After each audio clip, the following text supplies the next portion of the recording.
Hey there, writers. My name is Mrs. Lanning, and I'm so excited to welcome you back to Writer's Workshop.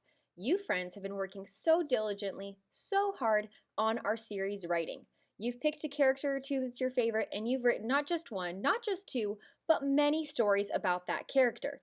So I thought today we could maybe pause from our writing new stories and we could pick one story that we're really proud of in our series and we can edit it and make it beautiful and we can practice reading it out loud and sharing it with a partner. So before we practice reading it out loud and sharing with our partners, we know that we have to get that story ready. So today we will pick one story from our series and we will review our editing checklist to prepare our story to be read out loud. So writers, pick out one story that you would like to share today. Now, you will probably need to pause this video. That's okay. Pause while you're picking it out and pause as we are going through each item. Once you've got your story, you can press play again. All right, so now that we have our story that we would like to work on, we are going to review our editing checklist to make sure that it's ready to be read out loud.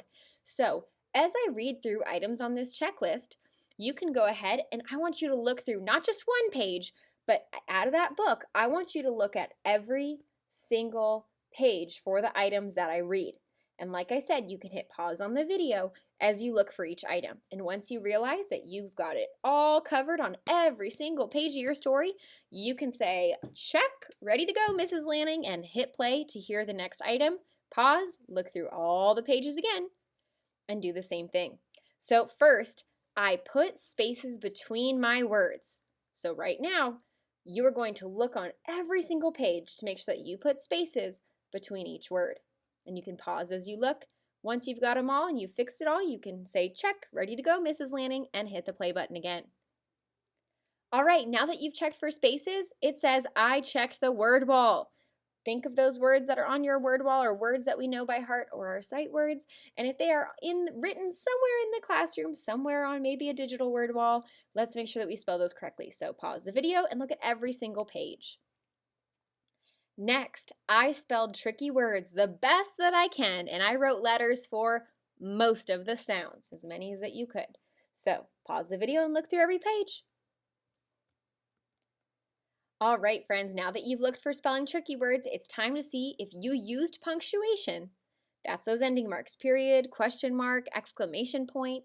So if you used ending punctuation and capital letters to start a new sentence, and we know the word I is always going to be capitalized, but we're not really writing about ourselves, so that shouldn't be in there. All right, so pause the video and look for that, friends. All right, next, I can read my writing and my friend can read most of my writing without my help. So I want you to look and see if you can read most of your writing. You can pause the video if you need to. And last, you started your character's name with a capital letter. So when I'm writing about Gretchen, I need to make sure that I use a capital G, not a capital T, not a capital N, not the last letter in her name. The first letter in her name is a capital, a G. So go through, think of your character, whoever they are, make sure their first letter in their name is capitalized on every page. All right, writers, we have made it through our editing checklist. So now that we've checked all of those items and we've prepared it for reading out loud, and we've made any additions or changes that we needed, we are ready to read our story to a partner. So if you're at home, maybe you're going to read to a stuffed animal, to a pet, to a grown-up, to a friend, to a sibling, to a cousin, whoever it may be. I want to make sure that you practice reading your story in your best reader's voice. Or maybe you do have a partner in the classroom. Now, once we switch turns and the other person is reading and you're listening, you need to make sure that you are listening with your eyes and your ears. Look at the pictures that they have on the page and listen to their story carefully with their ears. When they finish, I want you to give them a compliment. Tell them what you liked about their story. And then if you have any questions, because writers, when we hear questions that our readers might have, sometimes it gives us ideas for other stories, or we realize, ooh, that's a detail that I need to add in there.